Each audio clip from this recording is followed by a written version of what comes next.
Yeah.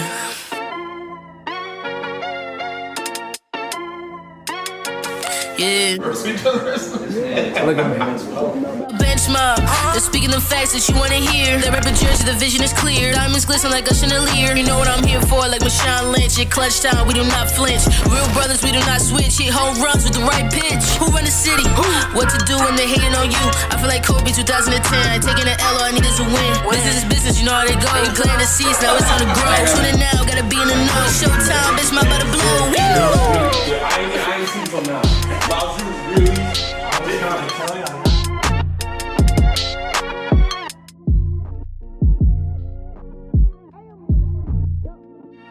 Next my podcast.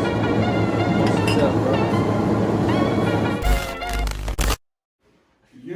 Welcome back to another episode of the Bench Mob ENT podcast. Dad, you totally forgot to remind me to check that headphone out. I'm gonna check it out after this episode. This headphone is not getting It's not gonna sound, and it's just making me hot, so I'm just taking it off. I'm sweating. I was really sweating, bro. But go ahead and start it off, bro. It's the hot take debate your mother sends me. How you doing? I'm good, bro. CJ Moneybags.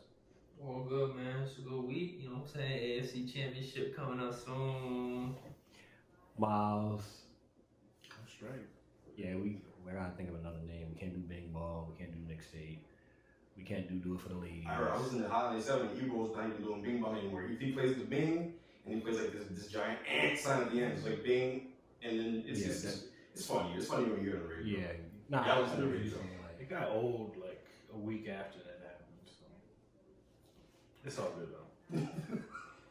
we gotta start here. We already alluded to it. We already talked about it before the show. Bengals, man. You got the Bengals won, Chiefs won. It was a lot of good football this weekend. Was this like the best in our era? I can't speak to the people in the 40s and the 30s, but in our era, is this like some of the best playoff football that we've ever seen? I don't know if some of the best playoff football that we've ever seen. Is definitely intriguing. You know, all the games that went on this past weekend.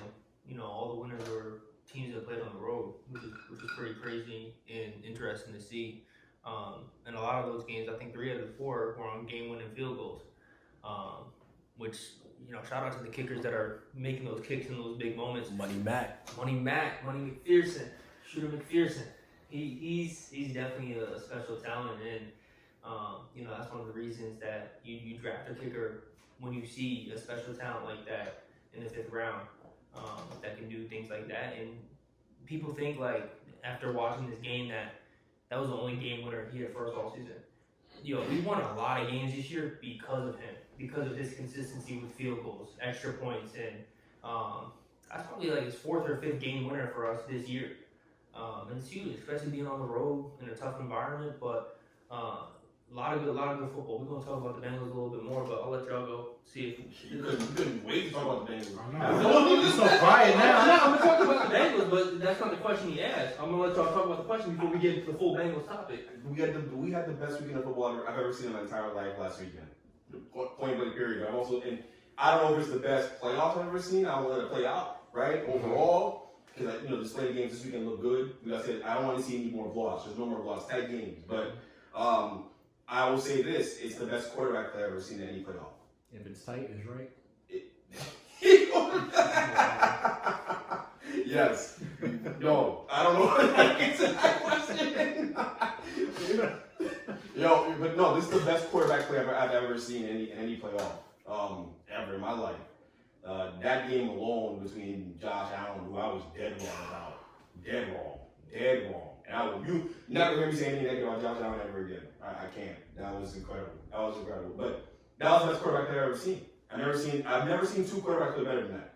We had years of Tom Brady, we had years of Peyton Manning, we had years of Aaron Rodgers, which we'll get there. Oh, that's nice. We'll get there. But we had years of those guys, and I've never seen 2 quarterbacks play that well in the same game ever.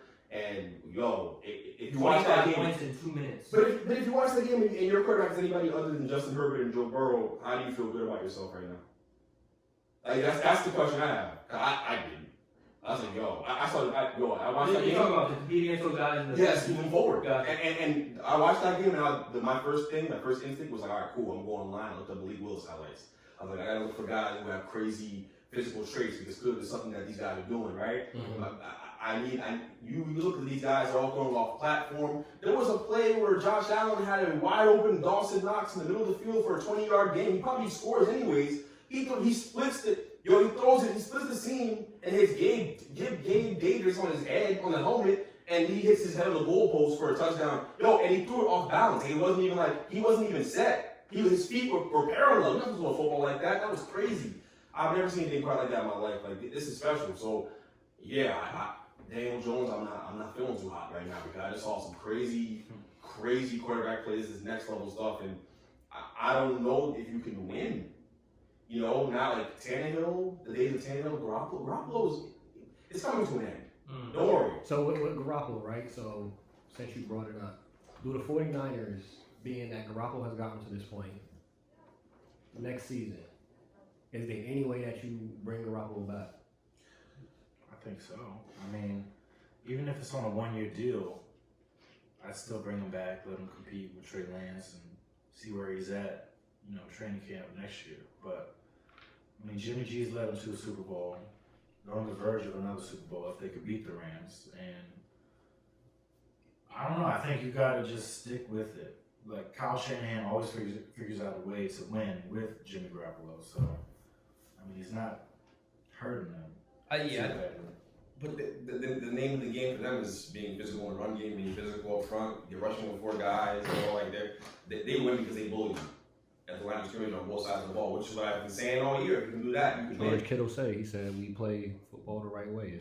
They bully you. We play mean and we play hard. They play angry. They have Trent Williams getting running starts to chop block people. It is the way they play is crazy. Like, they're violent. Every play is a plane crash with them. It's insane. So, violent and mean. Violent and mean. Yeah.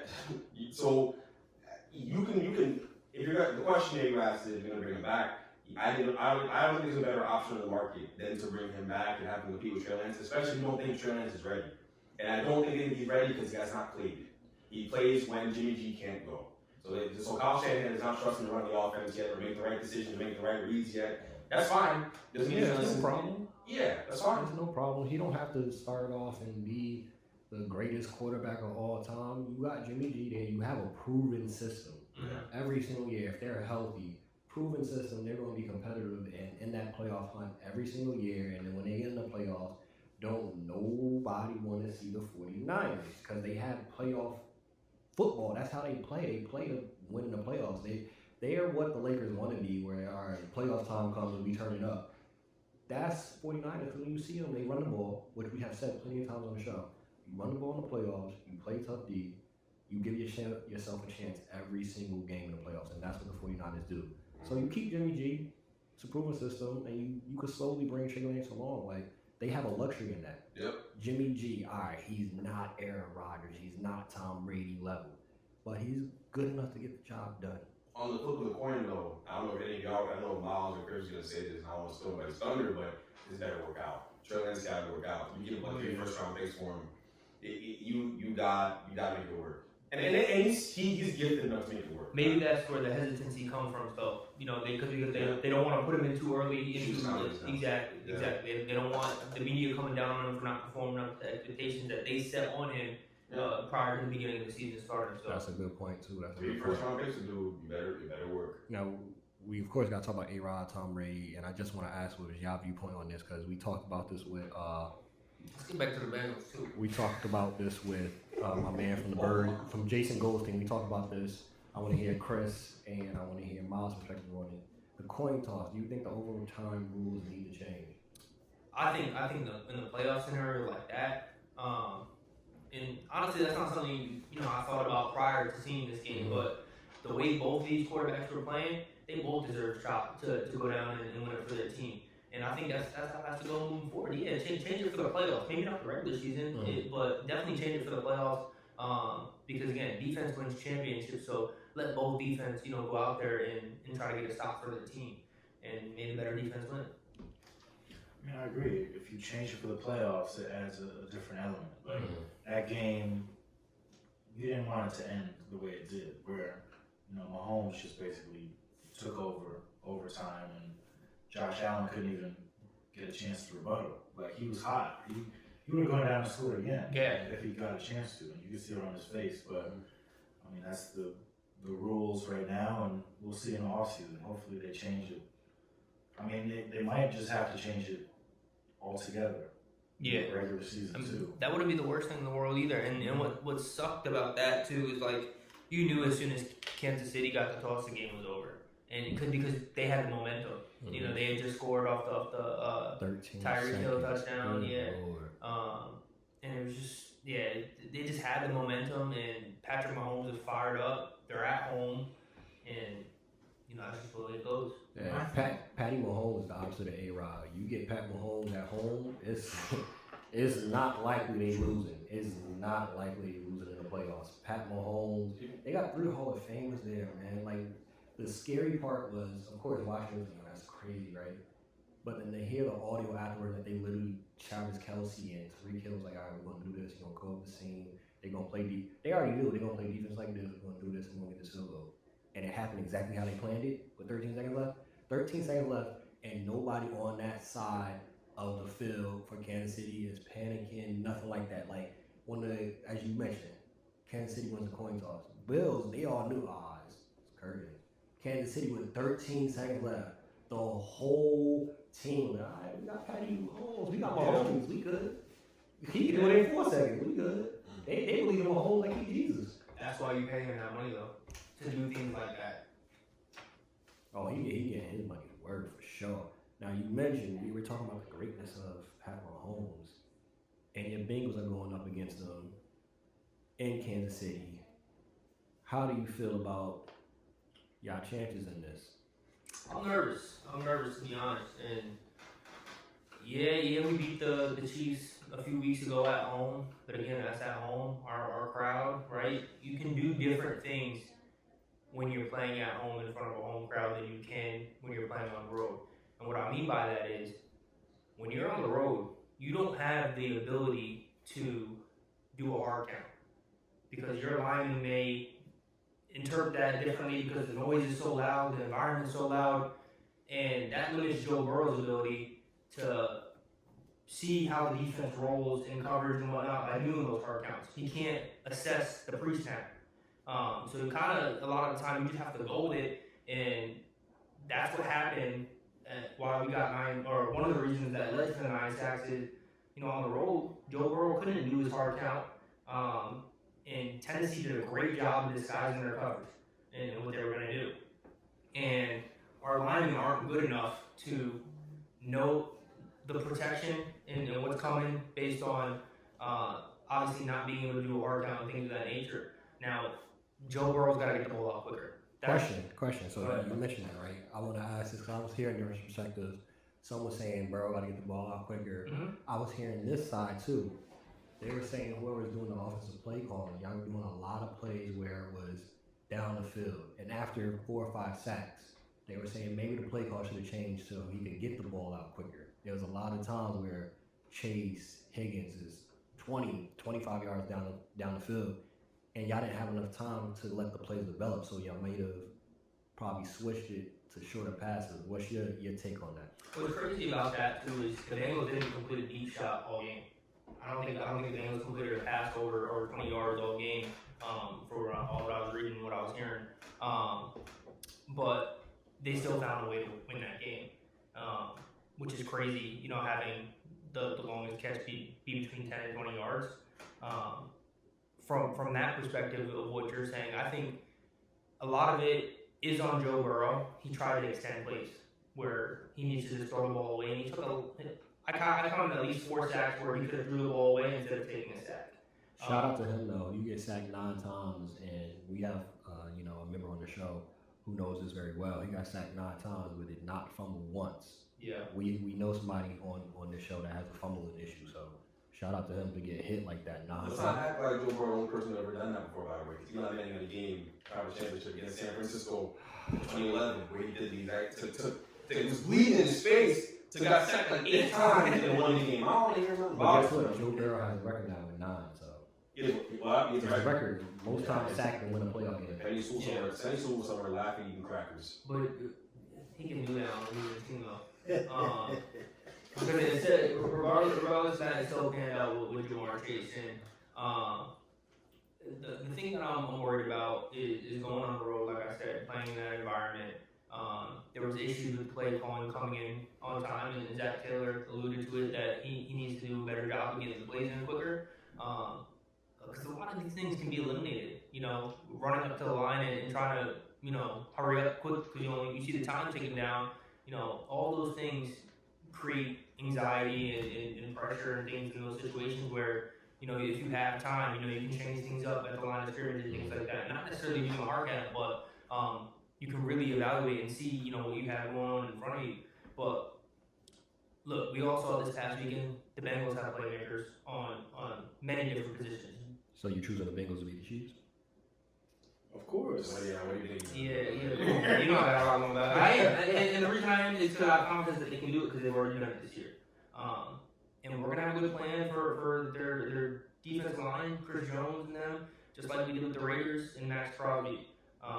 You know, what really worked out for us in that game was our tight end, C.J. Uzomah, we kept it before he ran his route, had him block for, 2 seconds and shipped Crosby, right? We did the same thing when Kansas City came and played us and Chris Jones was rushing. But honestly, people talk about Chris Jones, playoffs. Yeah, I'm not really worried about him. He finished with like 8 sacks, and 5 of those sacks came in game 1, right? He hasn't been, super productive all year. But if Pat Mahomes and them boys, Tyreek Hill, Travis Kelce, play like they did at Arrowhead last week, it's going to be a long day for the Bengals. Greg, who you got? The Chiefs. That's fair.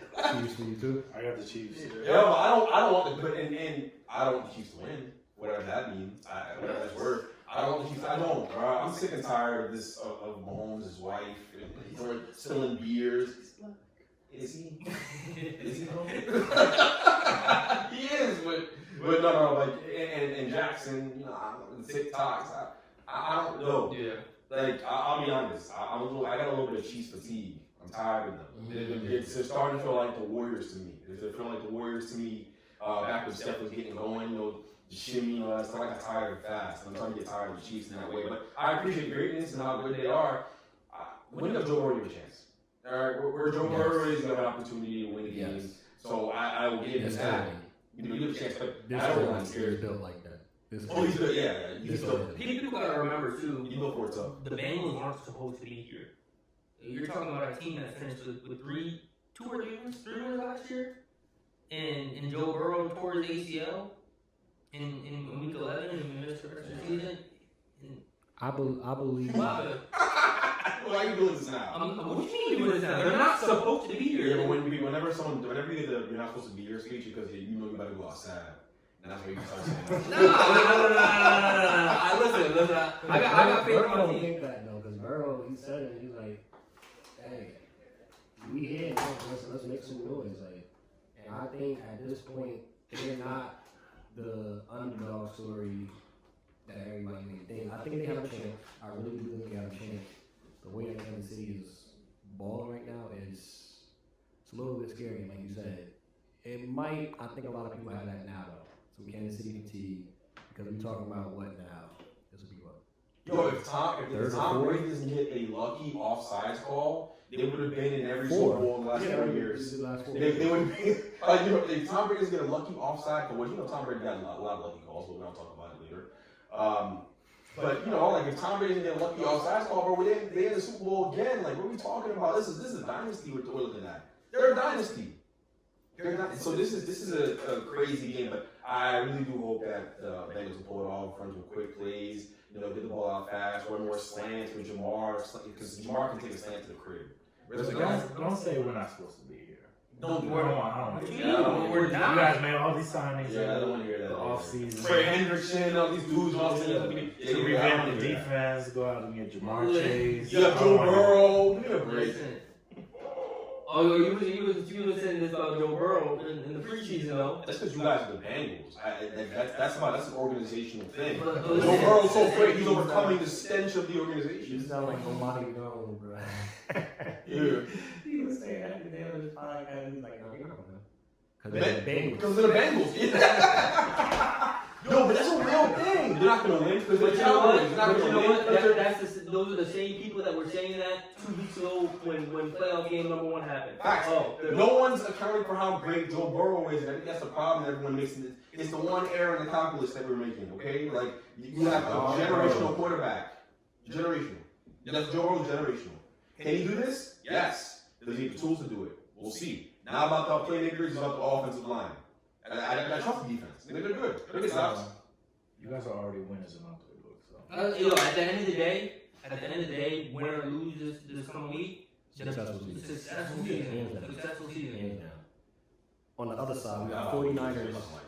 49ers Rams, right? Other side, 49ers Rams. We got the quarterback matchup isn't as exciting with Jimmy G and y'all people Stafford. How do y'all see this one going?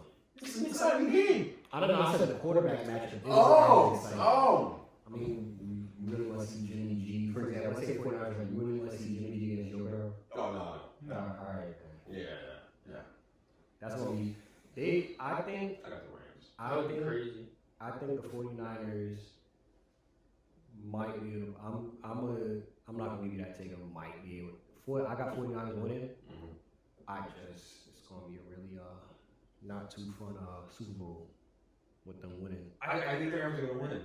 I hope so. I want to see just for Odell. I don't care about nobody else. Yeah, I just want Odell to get it done. I don't want Odell. I'm not even just saying it for that. I think that if they're going to get over the hump this game, I think they're physical enough in the run game now with Cam Akers. So Cam Akers got. I mean, hold on the ball, and I think they're shaking that off. I think that the Jills be going to be at home. You gotta hope that's the case. You gotta hope, but I just think they run the ball enough, and they let Matthew Stafford play within the flow of the offense. They're not making it. They're not letting him say, "Hey, Matt, go play your ball first and go win this game." I think 49ers might. They have the defense that they can do that now. They do. I mean, they got to, but the O-line's relatively healthy, right? I mean, and they have a run game to run at these D linemen and make them tired. There's a way they can do this to where the defensive linemen don't ruin the game for you. There's a way. I think you're gonna get what you want though. You don't want any blowouts. I don't think this one's gonna be a blowout. No, it's gonna be a tight game. It's gonna be a tight game. You got 49ers and Rams winning this. I'm taking Rams. I don't know how healthy Trent Williams is, so I think with this pass rush for the Rams, they can get to Jimmy G. We talk about the 49ers pass rush.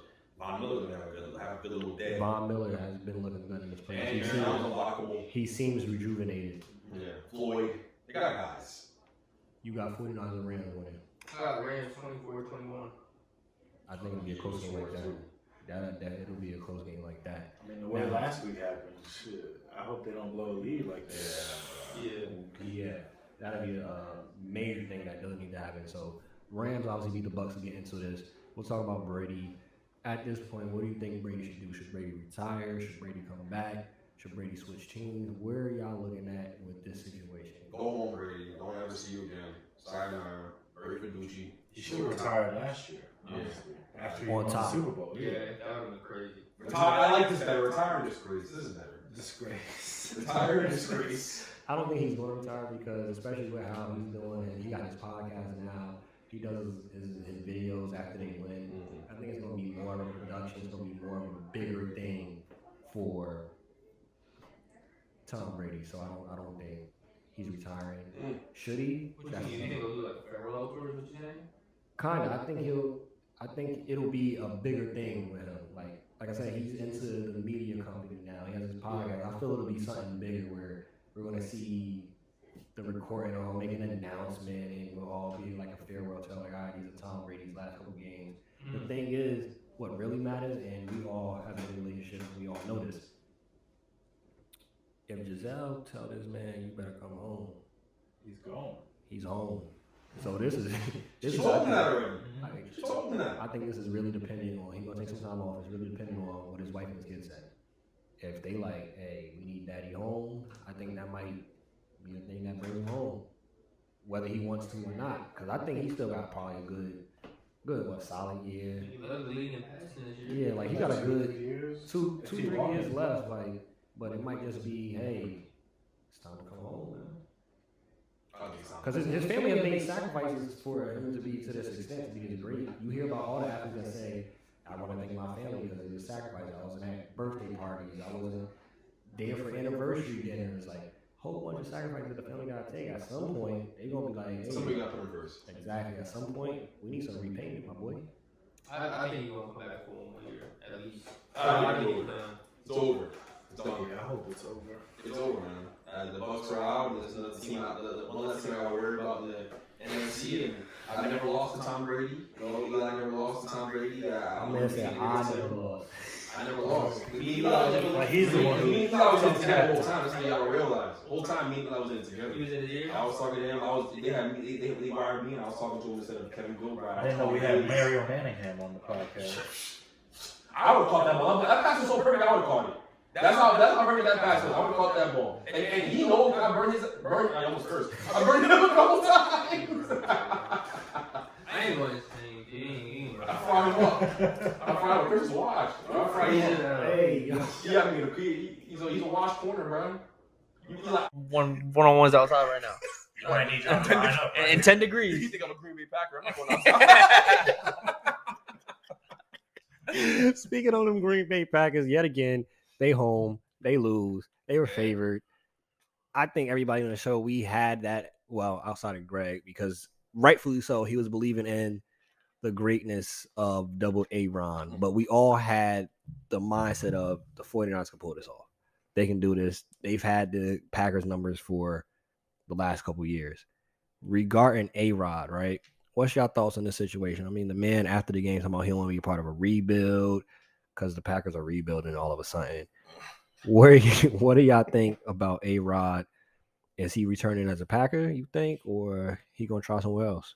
I feel like the Packers should be done with him as much as he wants to be done with them. Like, it's just been a toxic situation that's been going on. And well, everybody want to be toxic on Twitter. I want toxic hours, but go ahead. For everything that happened this offseason, dragging it out, debating retirement, saying I don't want to come back, and then for you to lose in the first round after you get a first round bye, after so many years of people making excuses for him, saying like, oh, the team let him down. Like he's taken them to 2 straight NFC championship games. The team let him down defense.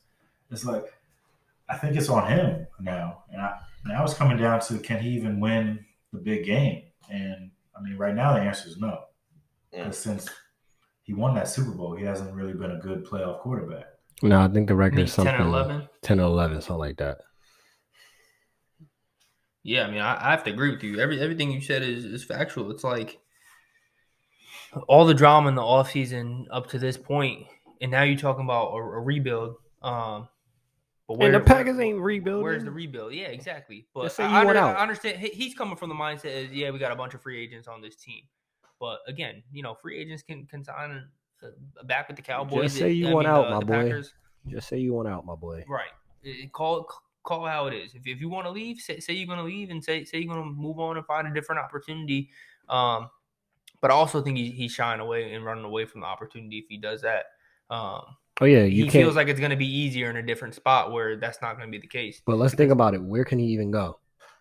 Because like they mentioned one of the teams possibly is Denver, right? Packers OC just got hired there to be a head coach, right? You really want to see Pat Mahomes twice a year? You want to be in that? You want to see Justin Herbert? You want to see that 4 times a year? Derek, you want to see that? That's not easier. That's not easy, especially going to the AFC. AFC isn't easier because we just mentioned that division, and you still got Lamar Jackson over there. You got Joe Burrow. Do you really want to go? Like, where can he go where it's going to be easier? He hasn't made with the Packers. The NFC is kind of weak. They're the NFC top team. Yeah. They're the top team. You feel me? Like, they every year over the last, 8-10 years, we know the Packers are going to be one of the top 2-3 teams. I think the Colts is a team that come to mind. Yeah. They have an opening, and I heard that too. The AFC South is weak, right? I mean, what's Trevor Lawrence, and we know it's not going to be Deshaun. Tannehill, Davis Mills, and Tannehill. So Yeah, I think the Colts are a dark horse favorite to go get him. I think it makes a lot of sense. I think it makes throwing to my boy Pittman, throwing young guys, T.Y. Hilton. He's a good little team there. The thing is, even if he goes to Indiana, I'm just saying still, all right, that division, it'd be kind of like the Packers again. They're gonna run that division. Yeah. It's gonna be easy, but when they get to the playoffs, are we choosing True colors gonna show? Yeah, are we choosing Indiana with Aaron Rodgers and Jonathan Taylor over Kansas City, over Baltimore, over Bengals? Heck no. I might. Just because I don't think if he changed the uniform, it's not going to change anything. I think Miles is right. Some of this guy following him. The last 9 possessions, my man had 3 points on the board. No. Look, there's definitely something there. I agree. I just think that you pair him up with a guy like Jonathan Taylor with that offensive line, Quentin Nelson and them dudes. Again, it's the same logic I use with Matthew Stafford, except Aaron Rodgers is way greater. Yo, take the game out of your quarterback's hands a little bit. Take the pressure off and run the ball, man. And let him play within some structure. And so many of the times with the guy like Aaron Rodgers, they relied on him to win them the game out of structure, right? Oh, snap, drop back, Aaron. We need you to make a play. Devontae, run whatever route you need to run to get open. Like, it's a lot of backyard football a lot of times, It's a lot of him saving the day. He did it against the Cowboys with that throw on the sideline to I can't remember who the tight end was at the time. I can't even remember his name anymore. But Jared Cook, there you go. So it's a lot of that too. You need to have him playing structure, and going to the Colts allows him to play more structure when you have a run game like that. Again, they're bullies. They have a good D line. They have a good O line. Matched up with one of the greatest quarterbacks ever play, you have a chance to win a Super Bowl. It makes a lot of sense. There, more so than anywhere else. Denver's O line isn't as good. They have great playmakers, but it's not as good. The D line is damn good. What about the Titans? They'll be in the quarterback business. They're gonna be open. Tannehill's contract is fat. Man getting paid. But Titans are an option. I just feel like the better option. I feel like the more realistic option between the two, definitely the Colts, and that's a realistic option. Yeah, because it came from Pat McAfee. That's his boy. That's a credible source. Put it out there, but the Colts make a lot of sense. The more you think about it, it does make sense. Like, Pat McAfee is the equivalent of getting something from Schefter. Like, if you're talking about Pat McAfee and Aaron Rodgers, that's like peanut butter and jelly. Like, if he's mentioning Colts, it's an option. It's crossed his mind. He's brought it up. He knows. So Indiana's an option. You don't have to worry about getting facts in Indiana either. Oh yeah, definitely not. So you'll be fine. He will be celebrated over there. Yeah. Dome, not complaining cold weather anymore. He not built. We be honest. Maybe he not built for that. Maybe he really not built for that cold weather. That don't look like the Packers are built for the cold weather. Everybody's talking about going to the frozen tundra. We saw what happened in that game, man. The Niners could run the ball, and they didn't even score an offensive touchdown. That's the funny thing about the Niners. But, they run the ball. They're physical. They're tough up front. They're tough on both sides of the ball, and the Packers weren't as tough. That's why I say if they win, I know I got to watch the Super Bowl, so, I'm informed when we talk about it. But that's probably I don't need a that's going to be one of those rematch. That's going to be a boring Super Bowl. They might unleash Jimmy G if that happens. Unleash him. Please keep him leashed. Keep that dog on a leash. They're hiding him right now. Unleash Trey Lance. How about that? Facts. But have packages for him. Man, imagine they brought Trey Lance out for the Super Bowl. No. That'd be the worst thing you can do to him. That'd be word. Yeah. Word. He'd be hiding in the locker room with Kendrick. Two interceptions at Super Bowl. He might be done after that. And rightfully so, that'd be the biggest stage ever. And the biggest thing with Aaron Rodgers is going into the season, going throughout the season, it kind of seemed good, but basically there's been a lot of frustration pinned up, basically just going back to them drafting Jordan Love. So it was frustration there. One other player that is currently going through frustration is James Harden, and it's really looking like, it was a different meaning when they first coined it, but obviously they did not know later on that it would be scary hours in Brooklyn, because now it's rumored that Harden is going to be out. After the season, Harden is out. He's going to test free agency. Harden is going to be out, and this will be, and y'all could take the floor after this. I know Greg going to have something to say on it. In regards of this, which is why it's a scary hours, and scary meaning like scary for the Nets, this will go down in history. It'll be documented. It'll be a 30 for 30 of the biggest what if team in history. We only saw 17, 18 games of this big three.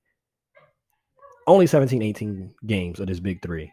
And now at this point, after this season, it could be all done. And we never get to see what could have been a Kyrie, Harden, KD.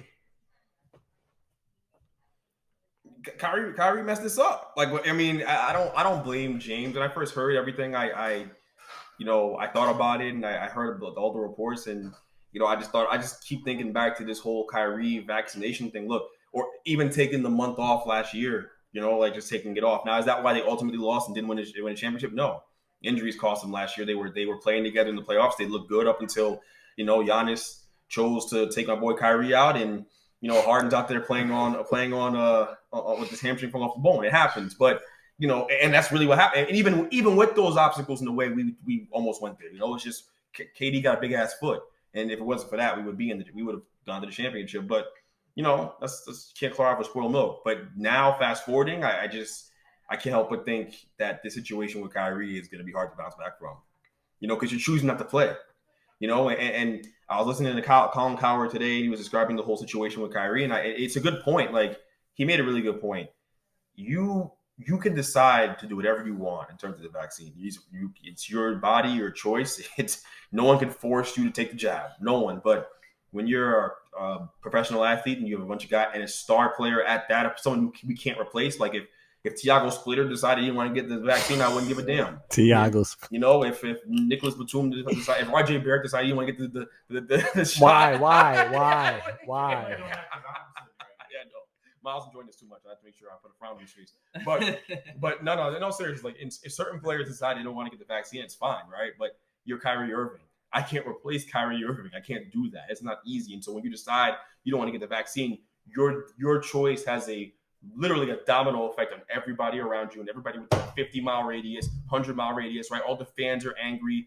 It's tough. I think about it this way too. As a fan, if I'm upset at Kyrie Irving, can you imagine how mad you are in the locker room at Kyrie Irving?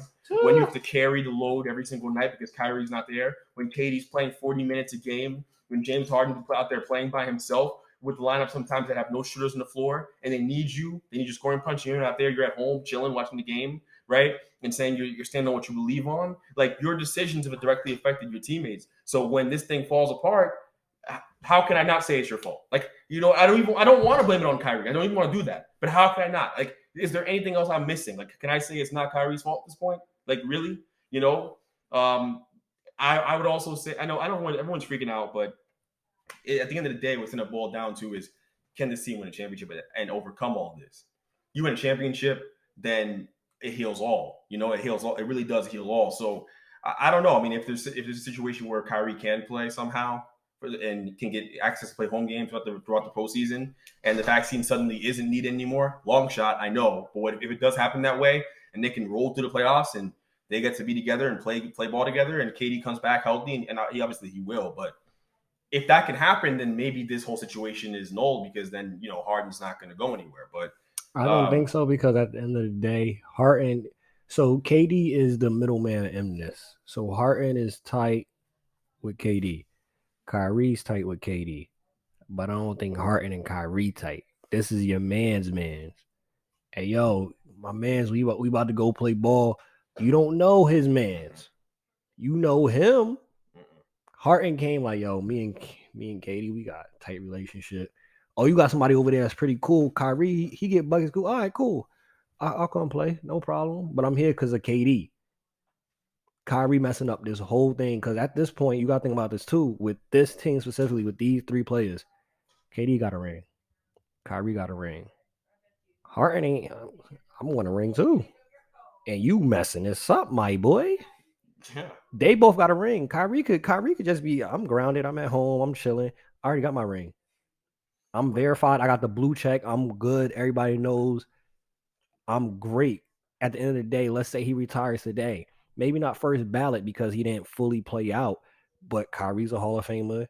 KD's a Hall of Famer. Harden will be a Hall of Famer, but it's still that one thing missing, the ring. And the point of him leaving Houston, he could have went anywhere else in the league and still averaged 28, 14, and 14, but decided to go pair up with his boy KD and KD's boy Kyrie to get a ring. And the biggest part that's missing from them getting a ring is the Kyrie situation. And honestly, if there's no Kyrie there, I've said this, Miami or Milwaukee. And Miami's starting to look good. They're healthy. All their pieces are there. And the crazy thing that's crazy, with that, Oladipo not even back. And they looking really good.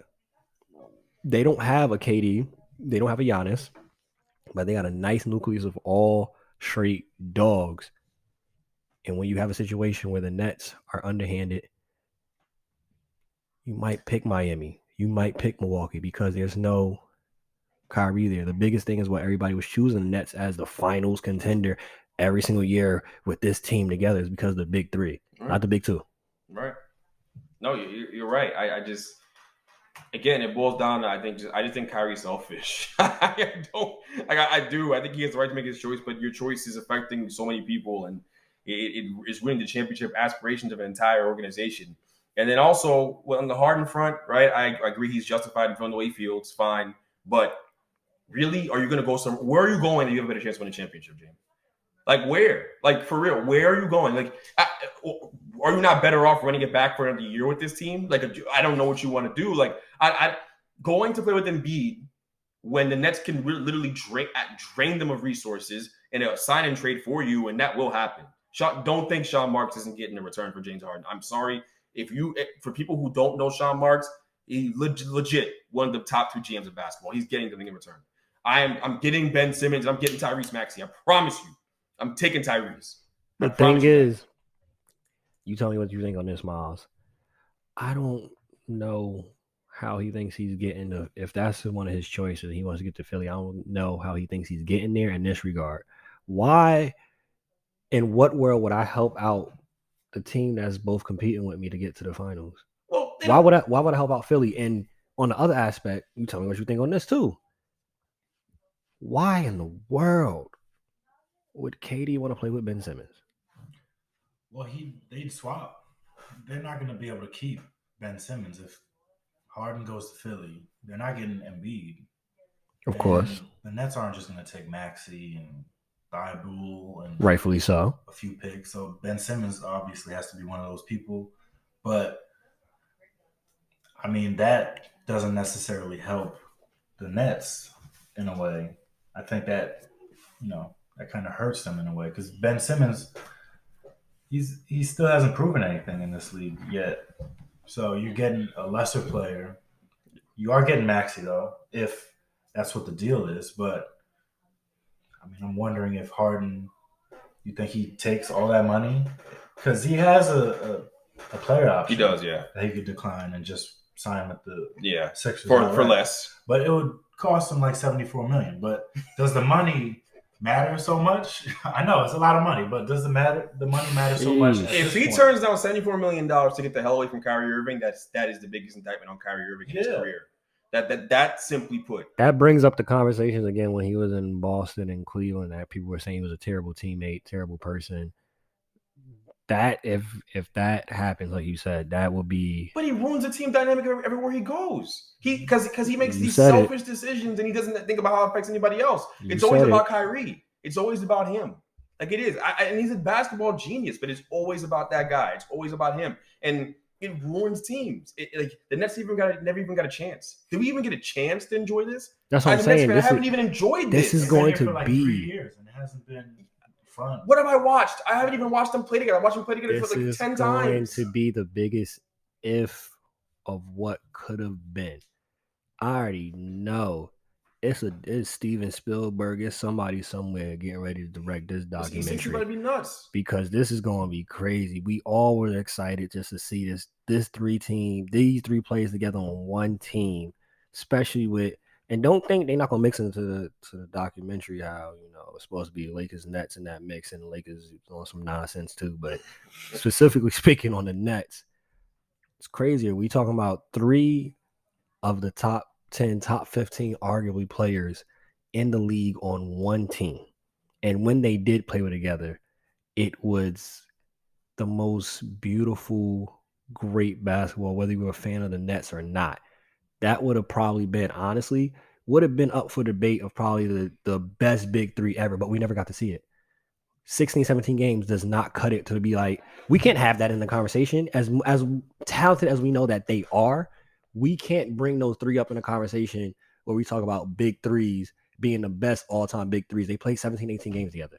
If you want my prediction of what happens, I think curiosity ends up winning out, and James has a hard time leaving this summer because of what they can be. I think the potential of it, like, because you're not going to go somewhere else where there's a better situation in terms of what you can be. There's no team with a higher ceiling in the NBA than the Yeah, Knicks. we gonna. I know by summertime, it's gonna have to be a conversation though.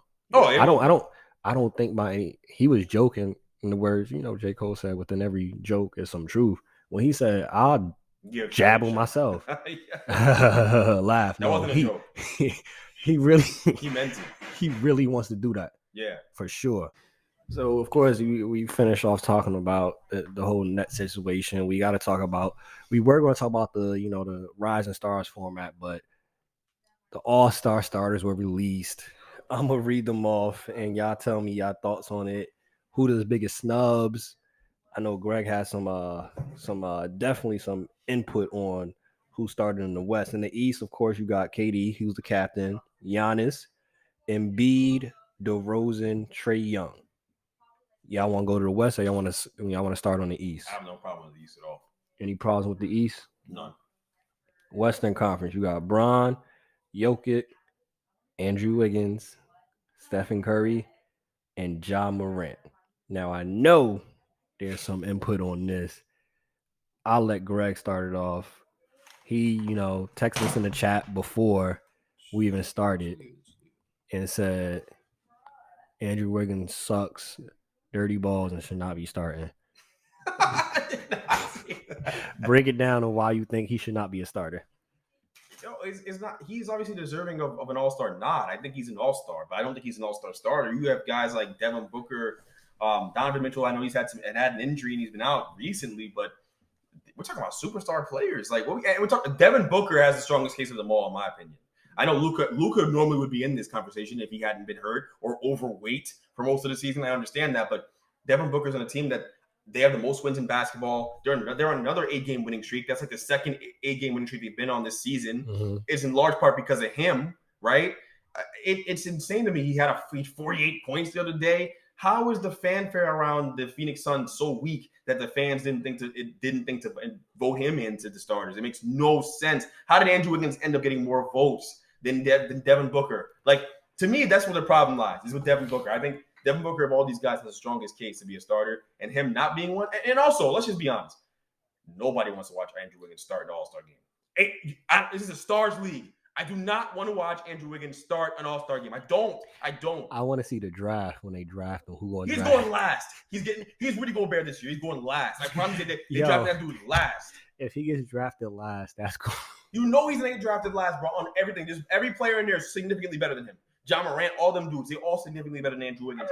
Andrew Wiggins should not be starting an All-Star game, bro. This is nuts. This is craziness. So tell me this: he's a role player. What do you think can be done to change this? Because this is the biggest part of it is the voting process of the fans in it. So one of the people, obviously, he's injured right now, but he made it in because he had the closest person next to him in that position, specifically for that small forward position, was Paul George, and he had 600,000 votes above him.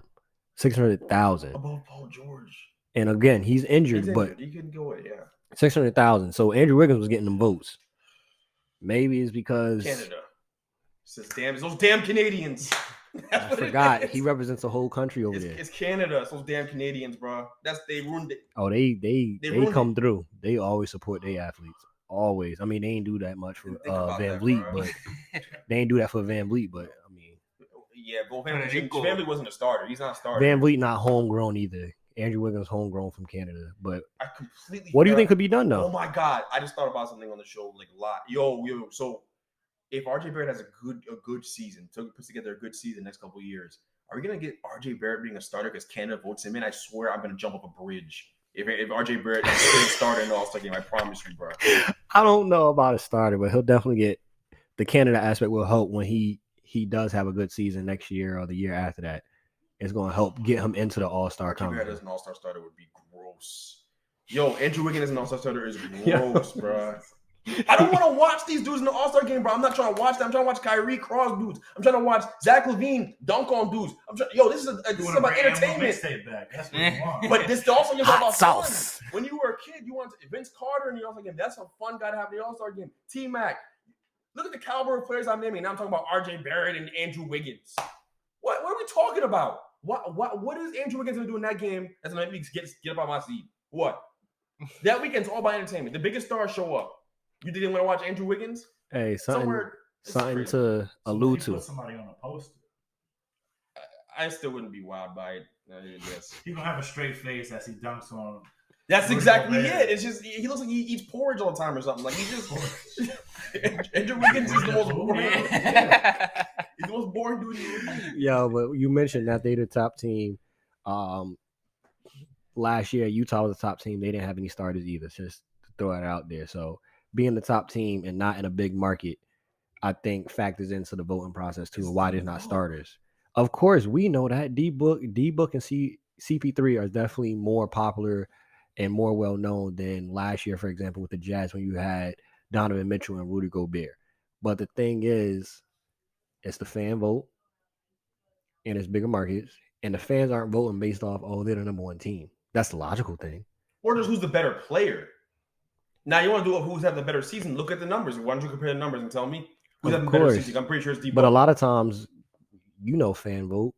I know I did it when I was growing up as kids, and it's people of all ages voting. They don't put an age bracket on who can vote. It's ridiculous. It's kids. I know as a kid, I was growing up, I voted Lakers in for everything.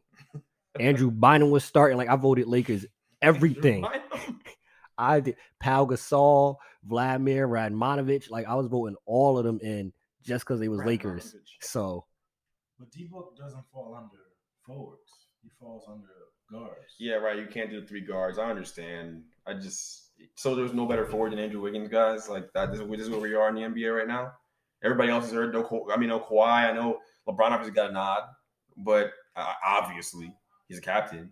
But I wish I knew the other small forwards that would be up for the spot too. Well, PG's out. PG Kawhi's out. Been the guy, if not for being hurt. But yeah, PG and Kawhi are both out, and looking at the list of forwards in the NBA and the Western Conference, I'm not sure. The Western Conference is a really downward spell right now. It's a little weak, right? It's a little weak, which is why Wiggins can do this. Good for him, I guess, but he can do this.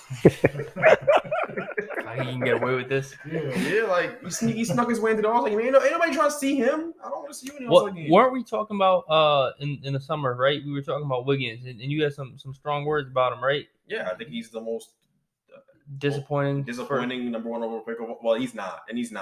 Zion. He's not literally can't be because Bennett took exists. It personally. He did take it. Somebody took it personally. Now all of a sudden he's starting. He's making me live out my worst nightmare, basketball nightmare. Him starting an All-Star game. This makes no sense. You know what, bro? The game might not even be. Hopefully the game's just competitive. Let's make it competitive. If you're gonna put Andrew Wiggins in the game, then actually play defense, like because that's what he does. He plays some defense. Like make the game competitive, like because we're not gonna get much of a show out of it. Clearly, tell me such thing as a competitive All-Star. Which is till the last 2 minutes. I think the last couple years they've done a good job with the different format, especially the year that Kobe passed. That was probably some of the most competitive All-Star basketball we've seen. I think with that regard, it's gotten better. But at the same time, like you said, you want to see probably at least for a half, that first half, you want to see the alley-oops, you want to see the crossovers, you want to see that type of stuff. And then you want to see the competitiveness towards the end of the game. Let it be a close game. I don't want to see All-Star game is 185 to 114. Like, nah, can we have it competitive? Let me paint a picture for you real quick before we move on. We're going to have a sequence in this game where John Morant's going to come down the court, put it between his legs twice, dunk it. Then we're going to have another possession where LeBron comes down the court, throw off the backboard to himself, dunk it. We're going to have another possession where Steph pulls up for 2 threes, right, twice in a row from 40 feet. And then we're going to have another possession where Andrew Wiggins takes 2 pound dribbles to the right corner, sets his feet slowly, and shoots a 3, misses it. You wild. He going to bop somebody? And then No, he's not. No, he's not. Oh my God, bro. It's tough. But tell me what you think before we transition, right? So how it's based off for the starters, what's determined for the starters? The fans get 50%, the NBA players get 25%, and the media panel gets 25%. Do you think we should change the percentages on that? Of course you want the fans involved, But what would be the ideal percentages then? They get coaches in there too. I mean, coaches they see it on a night to night basis. Who's Yeah, they balling, don't who's not. involve the coaches till you got to make the substitution Reserves, picks and yeah. reserves. If the coaches were involved, then Fred VanVleet would probably be starting the game. DG probably be starting the game. I think the fans should get like a 20% ratio of Yeah, it this. shouldn't be like half the votes. No, because go fans are to the stupid. fans. I mean, fans are stupid. I mean, D Rose was 7th for the Eastern Conference guards. And Wait, this year? yeah. Yeah, fans are stupid. So give them like 20% and give more media. The media's in Nah, screwed I think too. you I give think I'm screwed either way. you could keep I the am. you could keep the media panel at 25 or even drop it to 20. I think you give more and the heavier percentage of the players and the coaches. The players know, oh, yeah, this guy's a dog. This guy's out here. I played against him. The coaches know I have to game plan for this guy every night. Like I have to see PG-13. I have to see, we're not mentioning Wiggins is a good role player, but I don't think anybody's game planning for him. No coaches are like, oh man, Wiggins, like we gotta protect. We gotta make sure we keep him under 25 tonight. That's not the case. Wiggins plays his role. He does his job. But on that team, they're game planning for Steph and a Clay that's not even fully back healthy before they even game plan for Andrew Wiggins. Mm-hmm. Clay not even fully back healthy, and they game planning definitely for Clay before Wiggins. Like he's having a good season, but like, come on, we're not game planning. Jordan Poole's better than him. Yeah, we have him starting All-Star game. This is true. You know how we end off the show. Flag on the play. Shaq says Deion Sanders should be the next head coach for the Cowboys. Shaq said that? Yes, I don't even want that because I feel like he still has so much to do at Jackson where State. he's at. Like, why go there? Jerry's not going to give him full control anyway because he doesn't give anybody full control. So, and I mean, it doesn't make sense. I would love this. It's typical Cowboys, all flash, no substance. Hire Deion Sanders. Have a guy who has a nice smile, lead your organization into the future of mediocrity. I'm fine with it. I'm fine with that. It'd be great for me where I sit. Yeah, that's typical Cowboy stuff. Even the idea is Cowboy stuff. I think honestly, they waiting for 1 year, give Sean Payton a year off, and they trying to get Sean Payton because right after Sean Payton said he was not retiring, but taking a step away from the game. Reports came out today. McCarthy talking about they've assured me my job is safe. For now, my guy. Because who they really wanted, Sean Payton, he's taking a break. He's going to go hang with the family. He's going to go fishing. He's going to go probably figure out some more offensive plays to come back on his offensive genius and come back ready to coach. It's 1 year. I think that's who they really want. McCarthy got 1 more year. That was if Jerry Jones is honest. This year insurance. You got 1 more year, my boy. I don't care if you win the Super Bowl. I don't want you. If Sean Payton next year say he ready to come back, cool. If Sean Payton say I'm gonna need another year, I guarantee McCarthy, you get 1 more year, my boy. Soon as Sean Payton say I'm ready, Jerry Jones is like, you're come on. I got it ready for you, my boy. Yeah. The keys is yours. Contract already typed out. Already typed out. Blank check. When are you coming? Mike McCarthy, he got 1 year.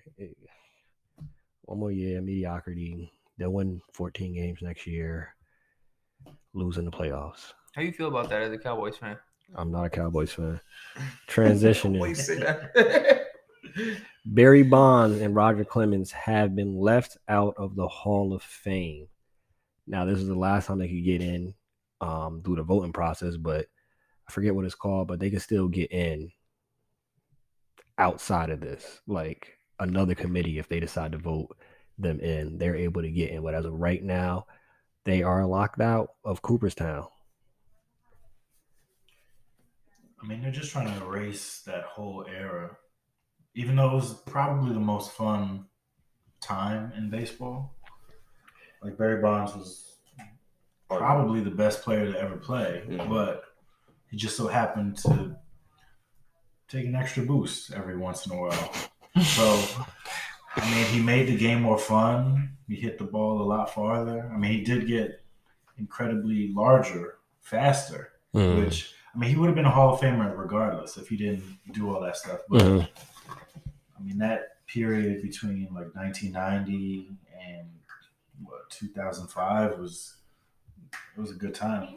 But think about this too. Before you go, Greg, the Hall of Fame for each sport is essentially like a museum where you're looking at the greats of different eras and they tell a story.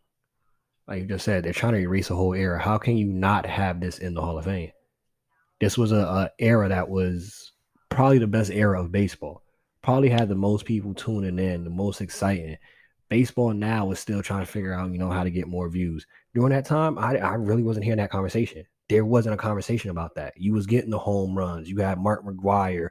You had Barry Bonds. You had Sammy Sosa, who outside of steroids, there's some bleaching too, but that's a whole nother conversation.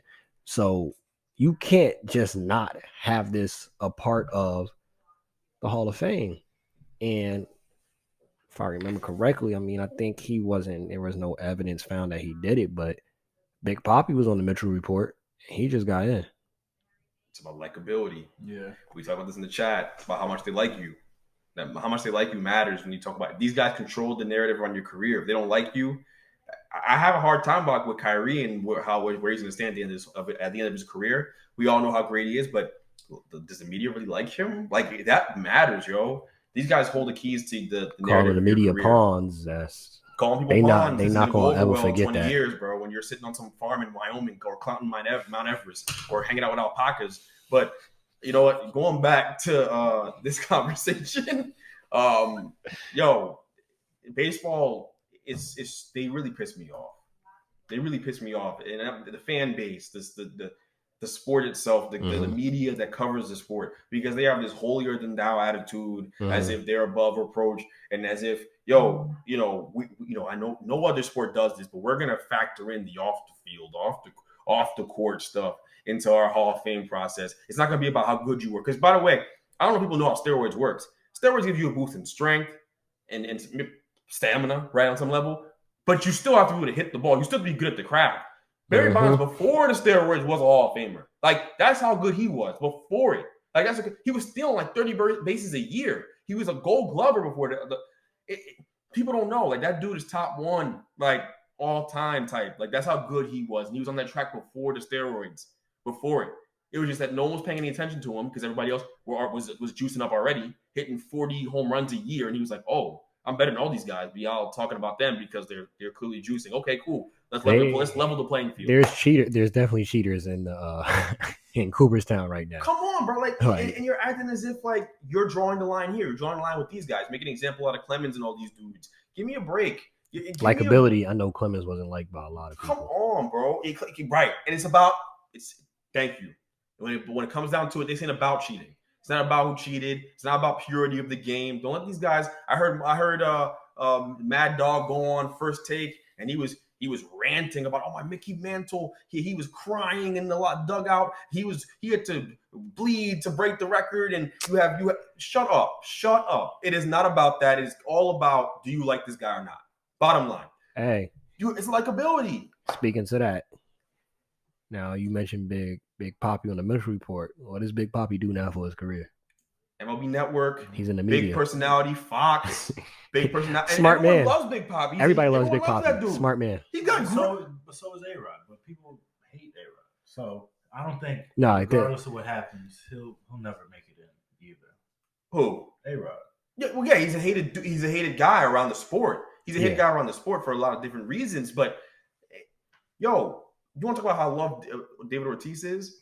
He's got grown men. He's got 40-year-olds, 50-year-olds calling him Big Papi. He's loved. They love that man. They loved him. They loved them from David Ortiz. He's got white Bostonians in their 90s and 80s calling him Big Papi.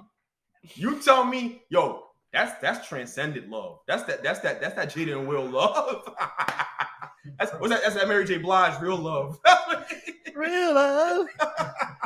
I'm searching for a perfect transition. You talking music. Last one before we end off the show. Donda 2 is to drop on February 2nd, 2022, and will be produced by none other than Future Hendrix. Damn, already? I like this actually. I didn't know about Future Hendrix production guy. I like this. I can get behind this. I can get behind this. I feel about Kanye, but I can get behind. Yeah, he announced it. He announced it today, and Future's gonna be producing it. I'm very excited about this actually. Are we getting Trap Yay? That's what it is. Well, it's better than what we said. Hey, he's in a different mindset now with the whole situation with him and Kim going on. Nah, he's gonna be talking crazy. He's gonna be getting some stuff off the He's gonna be getting some stuff off. He gonna be getting some stuff off. And it ain't gonna be He like wasn't watching the kids; it was the nurses. Yeah, he's gonna be in there talking crazy. He's gonna make one song to troll people. It's gonna be just a series of bells ringing and nothing else. Yeah. Chill out. You think he's gonna mention Pete Davidson? Yeah, probably. Which is for stupid sure. Because who cares about Pete Davidson? I don't care. He does. He Obviously, he clearly cares. He's a nut. I almost cursed. He's a nut. He's a nut. Kim cares about Pete. Well, you're right. Pete moving insides around. Oh, I think he's moving in the crib. I was like, yo, he moving in the crib, moving inside. So stupid, bro. Yeah, he gave her IBS. He gave her bowel syndrome. I'm done with y'all, bro. He moving her bowels around. That's what Kanye worried about. He's in there. He's in there, literally in there. No, the album should be good. I think it should be good. I'm looking forward to it. The future production should make it a more upbeat, just generally from a sonically. Sonically, pleasing. and also because Kanye works. He doesn't write all his lyrics. You know it's gonna be a couple songs anyway. He get his Future vibe off. Mm-hmm. Just thinking about that now. Talking about being a drug lord and whatnot. Forget the drug lord. Future be doing women dirty. He going tap into Give that. some pointers. He gonna tap into that side. Forget that Sierra Prey. I'm on my Future. He about to Kanye Hendrix. This album coming up in February for sure. That even sound good, Kanye Hendrix. That's about to go crazy. I think For it's sure. a good album. What's the date? February 15th? February 2nd. 2/2/2/2/2. That's less than a month Mad away. tunes for no reason. You know he did that for a reason. We'll find it out closer to the date. He'll make something and make some posts. And this was for. This is Kim's birthday. You should have made it 4 or whatever, because he had 4 kids with Kim Kardashian. He was stupid enough to do that. Him. And Amber Rose should own up to that. That tweet she had was true facts. Just you spoke facts. The Kardashians will mess you up, and he did it. He played a role in him messing himself up, but that was not the relationship to get into. Right. And thinking things would work out fine if you guys didn't work out. Now it's all. That's an example of what we were talking about earlier in the last show, chasing a shiny object. Mm-hmm. Even though that once you that talking about no chasing a shiny object, but Kim is obviously that's the epitome of what our parents tell us. Everything that glitter ain't gold, because that's a lot of stuff paid for, and we know once he probably got closer, he saw it wasn't shining. Y'all know the vibes. If you stay ready, you don't gotta. If you stay ready, you don't gotta get ready. Bench mob, we out. Peace.